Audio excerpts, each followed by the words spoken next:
로마서 8장 28절에서부터 30절까지 우리 같이 읽겠습니다.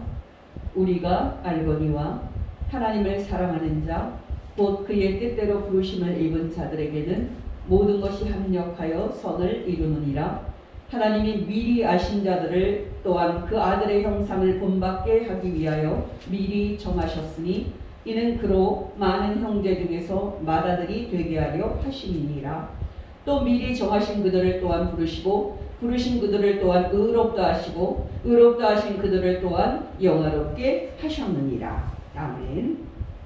여러분, 오늘부터 저는 로마서 8장을 다시 설교하고자 합니다. 여러분, 오늘 본문은 앞의 내용과 다른 새로운 내용이기 때문에 오늘부터 저는 앞으로 이 본문을 가지고 여러 번 설교하고자 합니다. 여러분, 28절은 이렇게 말합니다. 우리가 알거니와 하나님을 사랑하는 자 곧 그의 뜻대로 부르심을 입은 자들에게는 모든 것이 합력하여 선을 이루느니라. 여러분, 모든 것이 합력하여 선을 이룬다는 말은 엄청난 축복의 말입니다. 앞으로도 이 말씀의 의미를 계속 생각해 볼 것이기 때문에 지금은 간단하게 말씀을 드립니다. 여러분, 28절을 풀어서 말씀을 드리면 사도 바울은 이렇게 말하고 있는 것입니다. 잘 들어보시기 바랍니다. 사도 바울의 말입니다. 성도 여러분, 우리 그리스도인들에게는 모든 것이 합력하여 선을 이룹니다. 성도 여러분, 우리 그리스도인들에게는 그 어떤 것도 의미 없이 일어나는 일은 하나도 없습니다. 우리 그리스도인들에게는 모든 것이 의미가 있으며 모든 것은 결국 선으로 나타날 것입니다.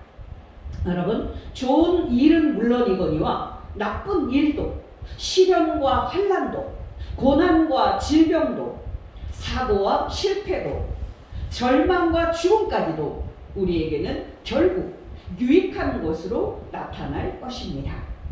그러니 성도 여러분, 우리 그리스도인들이 좌절한다는 것은 절대 있을 수 없습니다. 주 안에서 힘내시기를 바랍니다. 여러분, 이것이 28절에서 사도 바울이 하는 말인데요. 다음 주부터 본격적으로 살펴보고자 합니다. 오늘 저는 28절에서 한 가지 사실에 초점을 맞추고자 합니다. 여러분께 다시 28절을 상기시켜 드립니다. 여러분, 28절은 축복의 말씀입니다. 28절은 모든 것이 어떤 사람들에게는 합력하여 선을 이루는 축복의 결과를 가져온다고 말합니다. 여러분, 이 말씀에서 오늘 중요한 것은 이것입니다.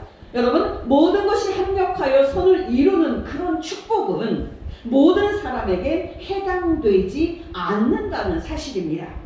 이 축복은 오직 예수 그리스도를 믿는 사람들에게만 해당이 됩니다. 이 축복은 오직 예수님을 믿는 저와 여러분 같은 믿음 있는 자들에게만 이제 해당이 된다는 사실입니다. 여러분께 한 가지 예를 들어서 말씀을 드립니다. 여러분, 우리가 크든 작든 사업을 했다고 가정을 해봅시다. 여러분, 사업은요, 그 가정의 생계가 달려있는 목숨줄입니다. 오늘날 코로나로 인해서 얼마나 많은 사람들이 폐업을 하고 장사를 접습니까? 그렇게 사업을 접은 사람들은 앞으로 무엇을 먹고 살까? 얼마나 막막해 하겠습니까? 여러분, 바로 이런 딱한 일이 우리에게 일어난 겁니다.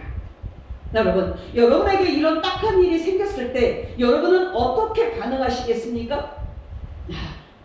나는 이제 끝났나 봐. 나는 여기까지인가 봐. 라고 말하면서 좌절하시겠습니까? 아니면 한 걸음 더 나아가서 극단적인 선택을 하시겠습니까?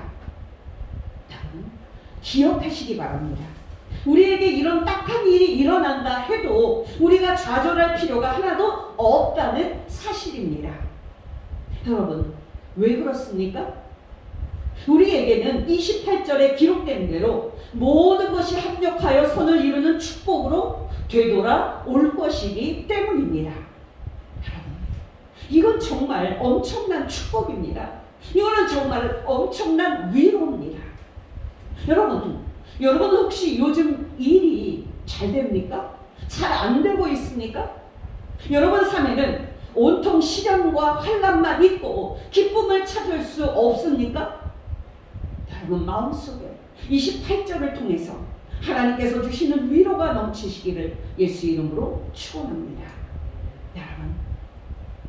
여러분께 시련과 환난이 닥친다고 해도 그것들은 여러분께 선한 것이 될 것입니다.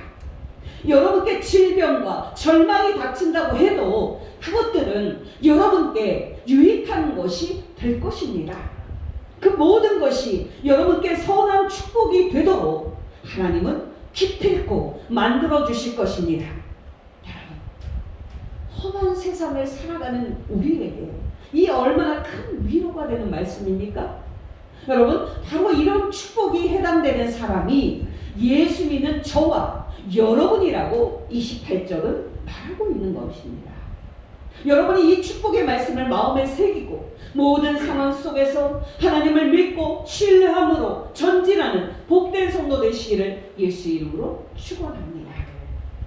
여러분, 이제 제가 초점을 두고 있는 진리를 조금 더 자세히 말씀을 드립니다. 여러분, 앞에서도 말씀을 드렸지만 이 축복은 모든 사람에게 해당되는 것이 아닌 예수 믿는 사람들에게만 해당된다는 사실입니다. 여러분, 28절은 분명히 말합니다. 모든 것이 합력하여 선을 이루는 그런 엄청난 축복을 받는 사람들은 누굽니까? 모든 사람들입니까? 천만의 말씀입니다. 하나님을 사랑하는 자, 곧 그의 뜻대로 부르심을 입은 사람들에게만 이 축복이 해당됩니다. 28절을 기억하시기 바랍니다. 우리가 알거니와 하나님을 사랑하는 자, 곧 그의 뜻대로 부르심을 입은 자들에게는 모든 것이 합력하여 선을 이루느니라. 오늘날은 좀 덜합니다만 사람들은 모든 사람들의 하나님이라고 말하기를 좋아하는 그런 경향이 있습니다. 앞으로 전 세계가 더 좁아지고 교류가 활발해질수록 종교 간의 대화가 더 촉진될 것입니다. 그에 따라 모든 종교인들은 그가 가진 종교가 어떠하든지 모두 다 하나님의 자녀들이다 라는 사상이 또 인기를 얻을 것입니다. 여러분, 1960년대와 70년대 서양에는 인도 철학과 힌두교 사상에 대한 열광적인 수용이 있었습니다. 기독교 국가들이었던 서양의 사람들은 그 당시 인도에 진정한 의미의 신앙이 있다고 믿고 모두 다 인도로 가자 하는 그런 흐름이 있었습니다. 이 흐름을 따라서 영국의 세계적인 그룹인 비틀즈가 1968년 2월 인도 북부 델리에서 240km 떨어진 히말라야 산 기슭에 있는 리시켓이라는 마을에 갑니다. 거기서 비틀즈는 평소 관심이 있었던 힌두교 명상과 요가 세미나에 참여합니다. 여러분, 한국에는 1980년대에 인도 철학과 명상에 열광하는 흐름이 있었습니다. 그 후에 좀 잠잠하는가 싶더니 요즘 한국을 포함하여 전 세계에는 인도 불교와 티베트 불교의 인기를 힘입어서 명상과 요가에 열광하는 흐름이 또 나타나고 있습니다. 여러분, 모든 종교인들은 다 같은 하나님을 믿는 사람들이다 라는 사상이 또 인기를 얻을 것입니다. 여러분, 중요한 것은 사람들이 그렇게 말한다고 해도 성경은 모든 사람을 한 가지 기준으로 나눈다는 사실입니다. 여러분, 그 기준이 뭡니까? 그것은 바로 그 사람은 예수님을 믿느냐 믿지 않느냐 하는 사실입니다. 여러분, 기억하시기 바랍니다. 성경은 모든 사람이 무엇을 믿든 하나님을 믿는 사람이라고 결코 말하지 않습니다. 성경은 오직 예수 그리스도를 믿는 사람만 하나님을 믿는 사람이라고 말한다는 사실입니다. 로마서 1장 5장 6절 그로 말미암아 우리가 은혜와 사도의 직분을 받아 그의 이름을 위하여 모든 이방인 중에서 믿어 순종하게 하나니 너희도 그들 중에서 예수 그리스도의 것으로 부르심을 받은 자니라. 로마서 1장 16절 내가 복음을 부끄러워하지 아니하노니 이 복음은 모든 믿는 자에게 구원을 주시는 하나님의 능력이 됨이라. 먼저는 유대인에게요 그리고 헬라인에게로다. 로마서 3장 25절 26절 이 예수를 하나님이 그의 피로써 믿음으로 말미암는 화목제물로 세우셨으니 이는 하나님께서 길이 참으시는 중에 전에 지은 죄를 관과하심으로 자기의 의로우심을 나타내려 하시니 곧 이때에 자기의 의로우심을 나타내사 자기도 의로우시며 또한 예수 믿는 자를 의롭다 하려 하시니라. 로마서 4장 24절 의로 여기심을 받을 우리도 위함이니 곧 예수 우리 주를 죽은 자 가운데서 살리신 이를 믿는 자니라. 로마서 9장 9절 10절 내가 만일 내 입으로 예수를 주로 시인하며 또 하나님께서 그를 죽은 자 가운데서 살리신 것을 내 마음에 믿으면 구원을 받으리라. 사람이 마음으로 믿어 의에 이르고 입으로 시인하여 구원에 이르느니라. 여러분, 제가 지난주까지 요한복음을 4번 설교했습니다. 성탄절부터 설교를 했으니까 25일 정도 설교를 한 것 같습니다. 여러분, 요한복음에서 예수님이 하신 말씀을 직접 들어보시기 바랍니다. 요한복음에서 예수님은 세상에 속한 사람들과 당신께 속한 사람들을 구분하고 있습니다. 여러분, 예수님이 십자가에 못 박혀 죽기 직전에 예수님은 제자들에게 이렇게 말씀을 하십니다. 요한복음 14장 16절 17절 내가 아버지께 구하겠으니 그가 또 다른 보혜사를 너희에게 주사 영원토록 너희와 함께 있게 하리니 그는 진리의 영이라. 세상은 능히 그를 받지 못하나니 이는 그를 보지도 못하고 알지도 못함이라. 그러나 너희는 그를 아나니 그는 너희와 함께 거하시며 또 너희 속에 계시겠습니다. 예수님은 십자가에 못 박혀서 죽기 직전에 요한복음 17장에서 하늘을 바라보시면서 성부 하나님께 기도하는 예수님의 기도가 나옵니다. 여러분, 예수님의 이 기도는 무려 26절, 26절이나 될 정도로 긴 기도입니다. 그 기도 중에서 예수님은 세상에서 불러 당신께 주어진 사람들을 구분하고 있습니다. 여러분, 예수님의 기도에는 아버지께서 세상 중에서 내게 주신 사람들, 내게 주신 자라는 그런 표현이 등장을 하는데요. 그런 말들을 잘 들어보시기 바랍니다. 요한복음 17장 1절 2절 예수께서 이 말씀을 하시고 눈을 들어 하늘을 우러러 이르시되 아버지여 때가 이르렀사오니 아들을 영화롭게 하사 아들로 아버지를 영화롭게 하게 하옵소서. 아버지께서 아들에게 주신 모든 사람에게 영생을 주게 하시려고 만민을 다스리는 권세를 아들에게 주셨음이로소이다. 좀 건너뛰고 5절 6절 아버지여 창세전에 내가 아버지와 함께 가졌던 영화로서 지금도 아버지와 함께 나를 영화롭게 하옵소서. 세상 중에서 내게 주신 사람들에게 내가 아버지의 이름을 나타낸나이다. 그들은 아버지의 것이었는데 내게 주셨으며 그들은 아버지의 말씀을 지키었나이다. 9절에서 11절 내가 그들을 위하여 비옵나니 내가 비옵는 것은 세상을 위함이 아니요 내게 주신 자들을 위함이니이다. 그들은 다 아버지의 것이로소이다. 내 것은 다 아버지의 것이요 아버지의 것은 내 것이온데 내가 그들로 말미암아 영광을 받았나이다. 나는 세상에 더 있지 아니하오나 그들은 세상에 있사오고 나는 아버지께로 가옵나니 거룩하신 아버지여 내게 주신 아버지의 이름으로 그들을 보존하사 우리와 같이 그들도 하나가 되게 하옵소서. 24절 25절 아버지여 내게 주신 자도 나 있는 곳에 나와 함께 있어 아버지께서 창세로부터 나를 사랑하심으로 내게 주신 나의 영광을 그들로 보게 하시기를 원하옵나이다. 의로우신 아버지여 세상이 아버지를 알지 못하여도 나는 아버지를 알았사옵고 그들도 아버지께서 나를 보내신 줄 알았사옵나이다. 여러분 로마서 1장 5절 6절을 기억하십니까? 아까 제가 처음 인용한 구절인데요. 이제 이 구절들이 여러분 마음에 더 잘 느껴지실 겁니다. 로마서 1장 5절 6절 그로 말미암아 우리가 은혜와 사도의 직분을 받아 그의 이름을 위하여 모든 이방인 중에서 믿어 순종케 하나니 너희도 그들 중에서 예수 그리스도의 것으로 부르심을 받은 자니라. 여러분 제가 많은 성경 구절을 여러분에게 읽어드렸는데요. 이제 진리가 여러분께 밝히 드러났을 겁니다. 여러분, 이 세상 모든 사람들이 하나님의 자녀입니까? 천만의 말씀입니다. 이 세상에서 하나님이 특별히 불러내서 성자 하나님 예수님께 준 사람들이 있습니다.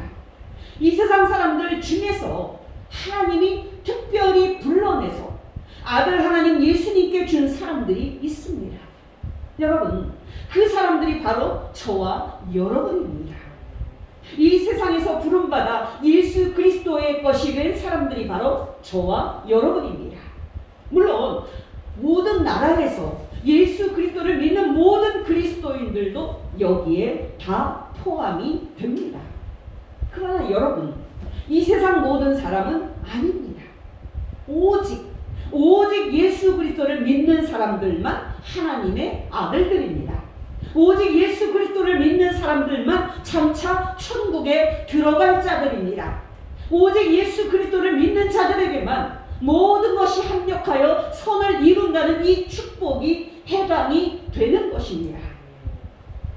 로마서 8장 28절을 마음에 새기시기를 바랍니다. 우리가 알거니와 하나님을 사랑하는 자 곧 그의 뜻대로 부르심을 입은 자들에게는 모든 것이 합력하여 선을 이루느니라. 여러분께 질문드립니다. 여러분 마음속으로 대답해 보시기 바랍니다. 여러분, 모든 사람은 세상에 속해 있든지 예수 그리스도께 속해 있든지 둘 중 하나에 반드시 속하게 되어 있습니다. 여러분은 둘 중에 어디에 속해 있습니까? 여러분은 세상에 속해 있습니까? 아니면 세상에서 부름받아 예수 그리스도께 속해 있습니까? 여러분, 이 질문보다 더 중요한 질문은 없습니다. 여러분, 이 질문으로 여러분 자신을 점검해 보는 것보다 더 중요한 것은 없습니다. 여러분, 이 점검이 왜 저와 여러분에게 그렇게 중요합니까? 여러분도 알다시피 우리가 세상에 속하느냐 예수 그리스도께 속하느냐에 따라서 우리의 영원한 운명이 결정되기 때문입니다. 우리가 세상에 속하느냐 예수 그리스도께 속하느냐에 따라서 천국과 지옥이 결정되기 때문입니다. 이 세상에는 사람들을 나누는 여러 가지 부분들이 있습니다. 예를 들어서 사회적 신분과 지위에 따라서 사람들은 상류층, 중산층, 서민으로 나뉩니다. 여러분, 근대 사회라는 말은 봉건제의 신분사회를 없앤 사회, 봉건제의 신분사회를 없앤 사회를 뜻하는데요. 우리나라의 경우에 구한말에 기독교가 들어오면서 조선의 신분제도가 없어졌습니다. 그때 상투를 틀던 양반들은 상투를 자르고 또 한복을 벗는 등 일대 변화가 있었습니다. 노비들도 해방되고 양반과 쌍놈이 함께 사회 활동을 하는 그런 사회가 되었습니다. 여러분, 구한말에는 종로의 인사동에 있는 승동교회에서 쌍놈 출신의 한 남자가 장로가 되는 일도 있었습니다. 그야말로 큰 변화였습니다. 여러분, 그게 얼마나 큰 변화였냐 하면 말이죠. 양반들이 쌍놈 장로가 있는 승동교회는 더 이상 못 다니겠다고 하면서 교회를 떠날 정도로 큰 변화였습니다. 그렇게 기독교를 통해서 조선의 신분제도가 사라진 것 같았는데, 여러분, 요즘 사회는 또 하나의 신분사회로 되돌아갔다고 말할 수 있는 신분사회입니다. 이것은 자본주의로 인해서 생긴 전 세계적인 현상인데요. 학자들은 지금 시대를 중세의 신분제도가 다시 등장한 중세로 볼 정도입니다. 예수님이 오시기 전까지 사람들은 여전히 사회적인 지위로 사람들을 구분할 것이고, 사람들은 여전히 돈으로 사람들을 구분할 겁니다. 지난주에도 말씀을 드렸지만 한국 사회에서 중산층 이상 되고 상류층이 되면 사람 대접이 달라집니다. 한국 사회에서 서민으로 살면 안 입고 온 거 참고 살아야 되고요. 참 치사한 거 많이 참고 살아야 합니다. 선진국에 비해서 아직 한국 사회에 갈 길이 멀다는 생각을 많이 하고 있습니다.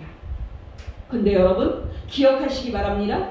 이 세상에서 사람들을 나누는 그런 세속적인 기준들은 사실 아무것도 아니라는 사실입니다. 여러분, 우리가 이 세상에서 길어봤자 100세 삽니다. 우리가 장차 받을 영원한 천국과 영생에 비하면 정말 잠깐 사는 겁니다. 여러분, 참 희한하지 않습니까? 잠깐 머물다 가는 큰 인생인데 그 헛된 인생의 목표를 위해서 목숨을 바쳐서 살고 있으니 참 아이러니한 일입니다. 여러분, 이 세상이 다가 아니요, 영원한 천국과 영생이 있음을 알고 사는 성도들은 복된 사람임을 믿습니다. 야고보서 4장 14절. 내일 일을 너희가 알지 못하는도다. 너희 생명은 무엇이냐? 너희는 잠깐 보이다가 없어지는 안개니라. 로마 시대 때에는 많은 전쟁이 있었습니다. 여러분, 로마 제국의 장군이 전쟁에서 이기고 로마에 들어올 때는요, 승전 기념 퍼레이드가 열렸습니다. 맨 앞에 멋진 투구를 쓰고 멋진 망토를 휘날리면서 마차를 타고서 깡가라에 맞춰서 입성하는 장군이 있었습니다. 그리고 그 뒤에는 로마 황제에게 바치는 전리품들이 뒤따랐습니다. 그 전리품에는 수많은 금은 보석과 수많은 포로들도 포함이 되었을 겁니다. 여러분, 전쟁을 이기고 전리품을 가지고 로마에 입성하는 그런 장군에게 영도에 들어선 시민들이 환호하고 영광을 돌릴 때 그 장군이 얼마나 우쭐했겠습니까? 여러분, 그때 놀라운 것이 무엇인지 아십니까? 그 우쭐할 만한 장군 뒤에 노예가 함께 마차를 탔다고 합니다. 그때 노예는 왕관을 가지고 탔는데요, 시민들이 환호를 보내는 그런 상황에서 우쭐할 수 있는 장군에게 노예가 이렇게 말했다고 합니다. 모든 영광은 헛됩니다. 모든 영광은 헛됩니다.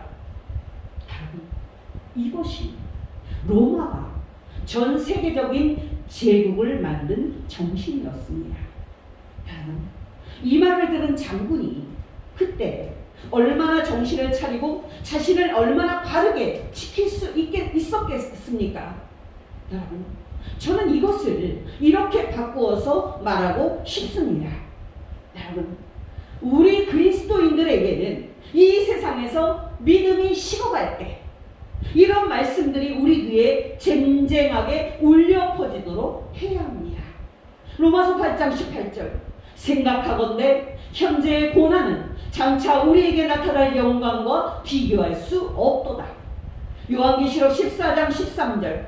또 내가 들으니 하늘에서 음성이 나서 이르되 기록하라. 지금 이후로 주 안에서 죽는 자들은 복이 있도다 하시매 성령이 이르시되 그러하다. 그들이 수고를 그치고 쉬리니 이는 그들의 행한 일이 따름이라 하시더라. 디모데후서 4장 6절에서 8절.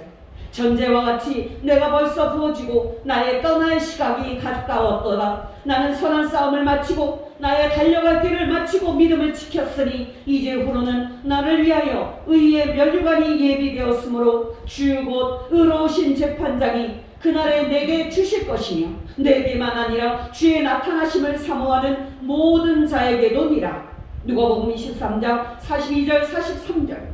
한 강도가 이르되 예수여 당신의 나라에 임하실 때에 나를 기억하소서 하니 예수께서 이르시되 내가 진실로 진실로 내게 이르노니 오늘 내가 나와 함께 낙원에 있으리라 하시니라. 여러분의 귀에 이 복된 말씀들이 날마다 쩌렁쩌렁 울려서 여러분이 성령에 취해서 천국에 들어갈 영광으로 충만한 성도가 되어야 할 줄 믿습니다. 여러분, 19세기에 같은 시기를 살았던 3명의 사상가가 있습니다. 그 사람들은 러시아의 대문호인 도스토옙스키, 덴마크의 철학자인 키에르케고르, 독일의 철학자인 니체입니다. 여러분, 이 세 사람은 세계의 문학과 철학사에서 너무 유명한 천재들이고 지금도 그 사상이 연구가 되고 있는 사람들입니다. 그러나 여러분, 이 세 사람의 죽음은 너무 달랐습니다. 먼저 니체를 볼까요? 니체는 목회자의 아들로 태어났고 천재였지만은 예수 그리스도를 대적하는 일에 모든 능력을 다 쓴 나머지 이게 진짜 복음서다라고 주장을 하면서 짜라투스트라는 이렇게 말했다라는 책을 썼습니다. 여러분, 이 책이 얼마나 대범한 책인지 아십니까? 예수 그리스도의 복음을 전하는 마태, 마가, 누가, 요한복음 4권은 다 가짜 복음들이다. 이게 진짜 복음이다 라면서 니체가 쓴 게 바로 이 책입니다. 그렇게 예수 그리스도를 대적하는데 그 뛰어난 능력을 다 쓴 니체는 56세에 세상을 떠났는데요. 마지막 10년 동안에 정신병원에 입원한 상태에서 고통을 당하다 제정신을 회복하지 못하고 쓸쓸히 죽습니다. 여러분, 지금 세상에서는 니체 하면은 그 사상을 금과 옥조로 휘 여기면서 떠받들고 있습니다만은 그게 무슨 소용이 있습니까? 여러분, 이에 반해서 도스토옙스키와 키에르케고르는 신실한 믿음을 가진 그리스도인들이었습니다. 도스토옙스키는 60세에 세상을 떠나 예수 그리스도의 품에 안겼는데요. 그는 소천할 때 옆에 있던 아내에게 성경을 읽어달라고 했습니다. 여러분, 그 성경은 도스토옙스키에게는 특별한 성경이었습니다. 도스토옙스키는 20살에 20대에 러시아 황제를 몰아내는 영모에 가담했다는 누명으로 시베리아로 유배를 받는데요. 그곳에서 10년을 보냅니다. 여러분, 하나님의 섭리는 오묘합니다. 도스토옙스키가 시베리아에 도착했을 때 그곳에 있던 한 아주머니가 도스토옙스키에게 신약 성경 한 권을 건네줍니다. 감옥에는 다른 것은 못 가져가고 성경책만 가져갈 수 있었는데요. 그는 그 신약 성경을 읽다가 시베리아 감옥에서 예수 그리스도를 만납니다. 여러분, 도스토옙스키는 러시아가 자랑하는 역사상 최고의 작가입니다. 여러분, 그가 시베리아에서 10년 동안 신약 성경 속에 파묻혀 살면서 그 마음은 하나님의 진리로 가득 차게 됩니다. 여러분, 그 후에 그가 쓴 소설들은 쓸 때마다 불티나게 팔려나갑니다. 여러분, 그거 아십니까? 도스토옙스키가 쓴 소설들은요, 일반 소설이 아닙니다.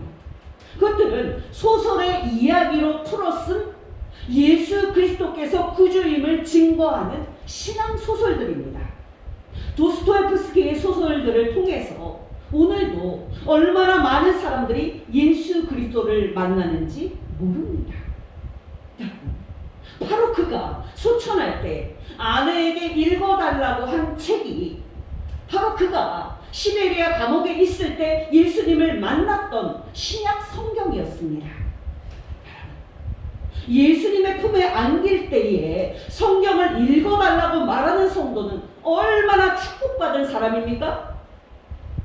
마지막으로 덴마크의 신학자이자 철학자인 키에르 케고르가 있습니다. 이분에 대해서는 나중에 말할 기회가 있을 테니 한 가지만 말씀을 드립니다. 키에르 케고르는 임종 전에 남길 말이 없냐고 친구가 물었을 때 이렇게 말합니다. 하나님께서 내게 많은 진리를 알게 하셔서 여러 책을 썼는데 이 모든 영광을 하나님께 돌립니다. 여러분, 키에르 케고르가 쓴 책은요, 독특한 게 그의 책들은 신약책인 동시에 철학책이었고요, 철학책인 동시에 신앙 고백서였습니다.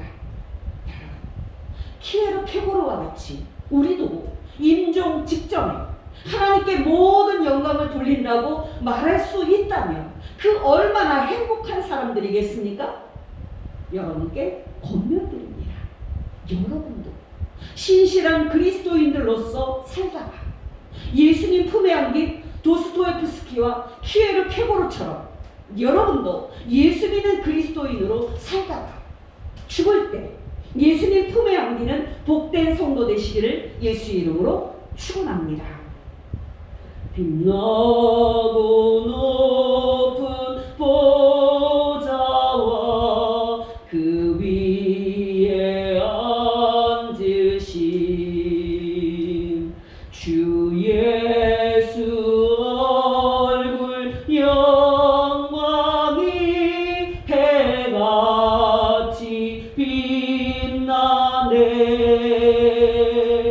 해같이 빛나네. 지극히 높은 위엄과 한없는 자비를 무천사 소리 합하여 늘 찬송 드리네. 늘 찬송 드리네. 영축을 나를 살리려 그 영광 떠나서 그 부끄러운 십자가 날 위해 지셨네. 날 위해 지셨네. 나 이제 생명 있음은 주님의 은혜요. 저 사망 권세 이기니 큰 기쁨 넘치네. 큰 기쁨 넘치네. 주님의 보좌 있는데 전한 몸 이르러 그 영광 몸소 배울 때 내 기쁨 넘치리. 내 기쁨 넘치리. 기도하겠습니다. 성부 하나님, 우리를 사랑하여 주셔서 우리에게 세상의 그 무엇과도 바꿀 수 없는 귀한 믿음을 주신 것 진심으로 감사를 드립니다. 성자 하나님 예수님, 우리를 사랑하여 주셔서 이 죄인들을 위해 십자가에 못 박혀 죽으심으로 우리도 예수님 계신 하늘에 들어갈 수 있도록 길을 만들어 주신 것 진심으로 감사를 드립니다. 성령 하나님, 우리가 천국에 들어갈 때까지 우리 속에 임하셔서 동행하시는 것 진심으로 감사를 드립니다. 성부와 성자와 성령이시여 모든 영광을 성삼위 하나님께 돌려드립니다. 우리가 사는 날 동안 이 복된 믿음에 굳게 서서 성삼위 하나님을 기쁨으로 섬기다가 우리도 예수님 계신 곳에 가서 더 큰 기쁨으로 섬기게 하옵소서. 성자 하나님 예수님의 이름으로 기도합니다. 아멘.